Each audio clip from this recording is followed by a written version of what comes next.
I was blaming him for all the anxiety and overwhelm in our house. My husband had a terrible mountain biking accident. And so I did not recognize all the anxiety and overwhelm that I was in. So with that lack of awareness, we decided, let's get out of Dodge, leave in Vancouver, moving to Bali. So when you asked, what did I do? I actually fled. And I went to Bali. Take the time to remind yourself that it all starts inside yourself. Wake up. Hello and welcome to Bombastik Broadcasting with Kath, Kim, and Sue. As you know, here at Bombastik Broadcasting, we believe in shining the light on all things bombastic and illuminating the folks who are stoking the fire in their souls one podcast at a time. So here we are as part of our Conscious Global Parenting Summit showcase of these amazing coaches that you did not know exist. And this Conscious Parenting Summit that you did not know you needed, whether you're a parent or not, I swear you got to be there. August 8th, online. It's going to be fabulous and not one to miss. So here with us today, we have in our showcase, Arleen Tyndall. And she is a conscious parenting coach, also a clinical pharmacist who worked with AIDS patients, I think pretty early on. We'll hear about that story. And author of The Perfectly Imperfect Family, which we'll hear more about that book as well. Arleen has often been, part of her tagline is accepting my past, rewriting my story, and breaking my cycle. So that might speak to some of you. Also, what she's going to be talking about at the Conscious Parenting Summit, a little bit about triggers and children. You know, we get triggered by our children, but did we know that it helps us? Facing our triggers and how our children can trigger our unresolved pain. So without further ado, let's do it. All right, Arleen, welcome. Hi, thanks for having me on this podcast. It's my first one, so I'm learning with you and I'm learning with everyone who's watching. Oh. It's great to meet you, Arleen. Same. Arleen, can you tell us how you got started in the coaching business? Sure. It started with working as an HIV pharmacist, actually. I worked in the downtown east side of Vancouver, which is infamous for homelessness, drug use, sex work, poverty, a lot of mental health. As an HIV pharmacist, I had to train in trauma-informed care and harm reduction. And those practices over the years of being down there for over a decade, I realized trauma-informed care and harm reduction had to start in the home because my patients were humans. Sorry, there's a mosquito. My patients were humans who were children. And now they're on the street suffering from so many issues that we fear as parents that our children will face, and that we face as adults: mental health, emotional health, addictions, maybe not to drugs, addictions to shopping, eating, work, exercise. It could be anything. They're just more socially acceptable. So I saw that it overlapped. My work overlapped with the conscious parenting ideals I was studying in my own struggles. That's beautifully framed. Wow. Yeah, that does touch all the bases. Human suffering, what a painful process. It seems like a lot of it comes from the stories you form in your childhood. Exactly. About how you should be in the world. Exactly. And as a parent, we form stories to try to shelter our children from the suffering we've experienced. And seeing so much suffering in my work created more anxiety and fear as I became a parent. I had worked there for years before I became a parent. And then when I had a child who was, growing in front of me, those fears came to life in our interactions. Oh, I can only imagine. So I know you talk about this in your book, but so you had a moment with your child? Yes. That made you... It cracked me open. I shared on my website and I shared in my mini memoir in my book that my son, at one point, he was about 8 years old. I had already been studying conscious parenting, meaning like podcasts, webinars, reading, everything. And in the moment of actually trying to get him off his iPad, he was 8 years old. It was nearing bedtime. It was, I was like, okay, let's get off. It's an hour or two before bedtime. He would not get off. And as I became more exhausted, more impatient, coming home from work, he wasn't listening to me. It turned into the physical trying to grab the iPad out of his hands because I could not get him to stop on his own accord. and it turned into a physical struggle. And being 8 years old, and my son is so strong-willed, independent, autonomous, his defiance I labeled as disrespect, disobedient, and with that labeling, I became more and more triggered, blaming him for this situation. And in trying to grab the iPad out of his hands, he started hitting me. While he was hitting me, I time traveled back to my own childhood because my mother used to hit me. And I actually said to him, "You're just like my mother." And he could feel the scorn. He could feel my hatred that I had carried into adulthood of my mother. And he wound up to hit me again. And I really had to fight that guilt and shame of wanting to fight back, because I, as a child, learned to fight back. I learned to fight my mother. And in that shame and guilt, I pushed him away and ran to the bathroom. I locked myself, and I must have been crying on that bathroom floor for hours. I have no idea. I became my childlike self again. And here my 8-year-old son's knocking on the door, apologizing to me, saying, "I'm so sorry, Mom, please come out." And I open the door, and here I see my shame and my guilt reflected in my own son. And that was my cracking point. That was like, I need more than books. I need more than webinars. I need more than podcasts. What I'm doing isn't enough. Why am I still losing myself and freaking out? Like, what kind of mother am I? And it really started a whole deeper learning journey of not just doing these things and adding on to my plate, but learning how I was becoming. What was I being, and what was I modeling in my son? And connecting to my own pain, because I was projecting it out onto him constantly without even knowing it. So this is why the idea of harm reduction is like, as parents, we're human, we make mistakes, we have emotional baggage. How do we reduce the harm we're already imposing on our children and to the people around us? And it comes with self-awareness. And that was a moment of self-awareness. Sure, that's quite a story. And now you wrote that chapter in your book? Yes, so I'm a contributing author to the Perfectly Imperfect Family. So this is a compilation, and my chapter is in there discussing that particular event and how it unfolded. How it unfolded. Yes, and my learnings. It's a very succinct chapter. I'm writing my full memoir. It's a painful and long learning process to write a full memoir, but my mini memoir is in chapters in this book. Arleen, how brave, right? How brave. How brave to write it, how brave to say it out loud, because others will benefit from it. I know I just did. How brave to relive it, even in that moment, because there are so many blocks and walls that can come up as you're being triggered like that. And I'm really glad that you touched on that moment where you said, you saw it as disrespect and like disobedience and defiance. And I think some of us, I know I could relate with that, because when I felt like I was losing control of the respect that my child had for me, that made me feel like everything was tumbling down, and that I was being a bad parent. If I can't be respected, like, this is the line of how things should be, So I'm really glad you touched on that. I have to ask too, so you said podcasts weren't enough, and not that I said podcast first. This podcast is enough. Oh yeah, everything you need right here. No, just kidding. That's how you know somebody doesn't know what they're talking about if they think they have everything you need. But how you said like the book. We have no fun on this podcast, Arleen. Just so you know, no fun. But so, what did you do when you found like the books and the lectures or the seminars weren't enough?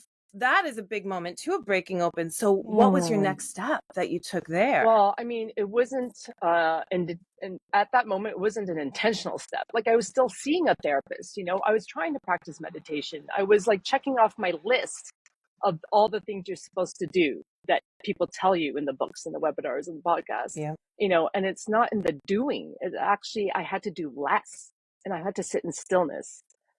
So ironically, after that, we had such a tough year. After that breaking point, we fled as a family to Bali. and we moved to Bali thinking that would solve all the stress and overwhelm of working at the hospital during COVID. My son was acting out, and I say this in quotes because I was blaming him for all the anxiety and overwhelm in our house. My husband had a terrible mountain biking accident and, a potentially cancer diagnosis. So I did not recognize all the anxiety and overwhelm that I was in. So with that lack of awareness, we decided, let's get out of Dodge, leaving Vancouver, moving to Bali. So when you asked, what did I do? I actually fled. And I went to Bali. Yeah. And Bali is where my mother was born. But I created a story that this was where we were going to heal, not even the words healing, but this is where my son was going to go to the green school. This is where we're going to do yoga and meditate every day. And I created another movie, another story. And ironically, I brought my anxiety and overwhelm to Bali with me. And so that was the big learning, that I was in this paradise, not working, yoga and meditation. My son was in the green school, like check, check, check, check. I was still not understanding that it wasn't the external, it wasn't the environment, it wasn't the school, it wasn't the class, the book, the webinars. It was inside me. And the beautiful opportunity of being in Bali is that you surround yourself with other families and people who have also left their homes across the world to this paradise with their own version of their own movie of what this would bring their families. And there are beautiful people there I met who introduced me, because they are on a different path, on a different part of their learning journey. They introduced me to breath work, which I had no idea as a pharmacist. I'm like, what's breath work? It sounds so out there. I got introduced to inner guided journey work. These women and these mothers and these parents seeing me. I did a talk on trauma-informed care and why it matters at the Green School for parents, like the bridge. And because I put myself out there crying in front of a room full of people, they then opened doors for me, sharing what they learned. So it became a community of healing and learning from each other, which is what we're doing right now, which is what the summit does. So it wasn't a one specific step. It was walking through open doors with an open mind and bringing in vulnerability and self-awareness. I love That's that you such a ignited that it wasn't beautiful just story. Sorry, Kim. Yeah, and that it wasn't Go just ahead, like Jen. and then I just moved here and everything was fine. Yeah. Like it doesn't often happen like that. But if we knew how long it was going to take, we might not take that first step. So it's good that we don't know in the beginning, right? But as you were saying, Kim. Yeah. No, I was just going to say, so you did what any good human would do. You ran away from your problems. And then you found out that wherever you go, there you are. Exactly. But, but kind of, kudos to you, because I feel like a lot of people, when faced with situations like that, they just try harder to keep doing what they're doing. Yes.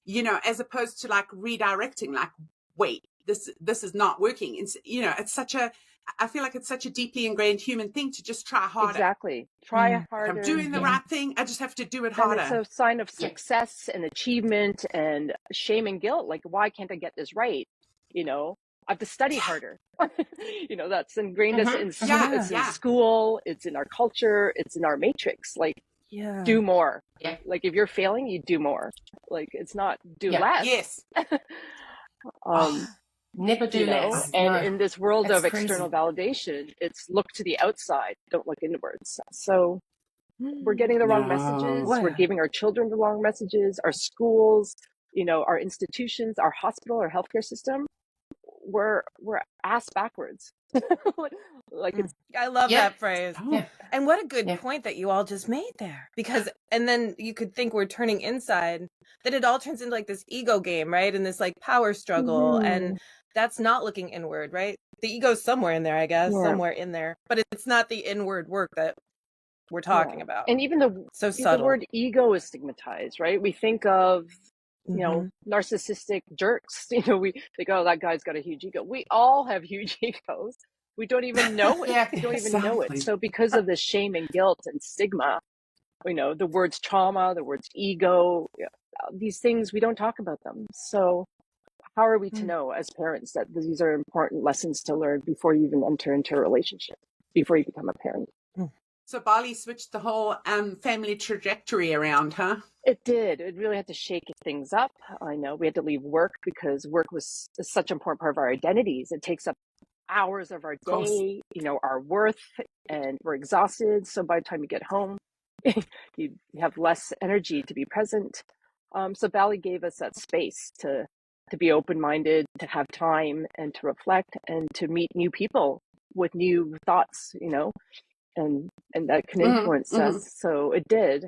It also shook me up there because my mother was from there. My mother's passed away. My father's passed away. They're both Indonesian. But I met cousins, like hundreds of family members I didn't even know I had. My mother was one of 11 children. My grandmother's one of 11 children. So there's a huge family history there that I had never tapped into. And talking to my cousins and asking my aunts about my mother, like, because I grew up hating my mother, I had so much resentment towards her abuses. I learned why, and it brought me forgiveness, empathy. I understood the culture more. I understood the discrimination against Chinese Indonesians in Bali and the genocide that happened there. So it was a heavy, heavy learning process to understand. My great-grandfather was murdered. My great-grandparents opened the first movie theaters in Denpasar, Bali. So they were quite entrepreneurial. They were big business leaders, I guess, in the community. However, because they were from Chinese descent, there was a lot of discrimination and racism that I didn't know about. Like, I didn't even know that I was part Chinese. I just thought, oh yeah, I'm Indonesian, but I grew up in Canada, but I'm Canadian. Like, this whole identity and belonging and assimilation goes back hundreds of years to the Dutch colonization in Bali. So learning about my ancestral history really brought empathy to my childhood pain and my parents' pain and my ancestors' pain. And that was a huge part of my healing journey, to really understand my own story and my family's story. So now I can actually access compassion and empathy from a deeper place. It's not just a word we talk about and try to tell our kids. We can actually now feel it and model it for my son. So That was really smart to move there by the sounds of things, because that is a lot. So you needed a long time to let that all sort of wash over you. No, it's not a 2-week trip. Like, I've been there so many times as a teenager, backpacking through Asia for 6 months. It wasn't a holiday. It was a real learning, a real deep dive into shadows of ourselves. And on the outside, just like when I told you I moved to Bali, everyone thinks, wow, it's paradise. You're living on a resort, you're doing yoga. You're at the beach. And for me, it was like ancestral history and excavation of deep, deep wounds. It started way before my parents were born, like, way before my great-grandfather was murdered. It started from colonization and colonialism, discrimination and oppression. And it was so heavy. I had a one-on-one call with Dr. Shefali and sharing this from Bali. I was on one of her role plays. And in that recording, you could see how heavy it was for me, trying to process all that when I was in Bali. And she told me to burn my shirt. So she was like, all those things you learned, all those things that created this story of your past. Now your shirt says accept your past, like accept these things happened. But now it is not part of your present. Rewrite your story. Like, yes, learn from it, but don't carry it. It became a burden, the heaviness of that all. Accepting the past, rewriting my story, and breaking my cycle. Exactly. Not just words on a page. No. And just followed that little tickle, and changed the trajectory of your son's life and your whole family's life. That's fantastic. It's amazing. That tickle, like, I love the word that you use, tickle, because it's so playful and joyful, as opposed to my inner knowing or my intuition, or my gut feeling. Like, there's so many words out there to describe, connect to your soul, your spirit, that you're at the time you're like, what? So I love the word tickle. Thank you. Of course. Kat, did you have something? Sorry. Gosh, no, so many things. Just wow. Yeah, the tickle, the voice, everything that came up, and then that the book must be amazing. And it's so great that you're going to be speaking at the Conscious Parenting Summit. I, for one, can't wait to hear more. Well, thank you for letting me voice. Like, this is not something I would have ever done. Like, I have been growing into myself. Like, I'm in my 50s now, and I'm literally adulting and going into myself and finding my voice now. You know? Well, you are a podcaster now, and your voice is so good. It's so loud and clear and gentle, and your story is so well spoken. Just take it to the moon, girl. Yeah. And we all 100% relate with finding our something in our 50s. Oh, yeah. There's a lot of different So with you. prickly heat tickle, So with you go. all sorts of tickles going on. That's right. Yeah. Right. Endless tickles. Well, Arleen, here at Bombastic Broadcasting, we like to say that a rising tide lifts all boats. So we, just tell us a little bit about what you offer, and maybe your website name. Sure. Go Yeah. ahead. So my website is my name. It's www.arleen, ARLEEN, Tyndall, TYNDALL.com. I am based in North Vancouver, but I do everything in person, workshops, or online. I'm learning about webinars. I'm learning about social media. This is all new to me just because I've always been in person at the hospital, at a clinic, at rounds and conferences. So it's all a learning journey, and I love the opportunity. So thank you so much. I'm also offering a copy or e-copy of the book. As a contributing author, I'm allowed to share either my chapter or the book itself. So if you go on my website under author, you can just send me a request and I'll send it to you for free. Time and stillness and being heard and a space to feel safe and not judged. To share the things that we're ashamed of and feel guilty of is, I recognize now, such a gift, from the friends that I made in Bali, from my therapist that I pay. I call her my best friend that I pay. Like, just the gift of time and space and stillness is a huge part of my awakening. And so, and we all learn. I learned from that in giving it. I learned from that in receiving it. And learning to receive has been very difficult for me. So, yes. That is a tough one. Yeah. Yes. I think we can relate to that one too. I have to wonder quickly, is all of this going to someday lead to you having like mini retreats in Bali? Yes, I'm going to have retreats. Yes. I was doing workshops when I was living there. Then I was hired to go to Singapore and I did weekend retreat workshop there. So I have it in my bag of tools already. Fantastic. Awesome. Thank you. So many ideas. Beautiful. Well, love it. Lovely. Well, thank you, Arleen. It's been great chatting to you this morning. That's it from Bombastic Broadcasting. Because you matter, be connected, be brave, and follow your tickles.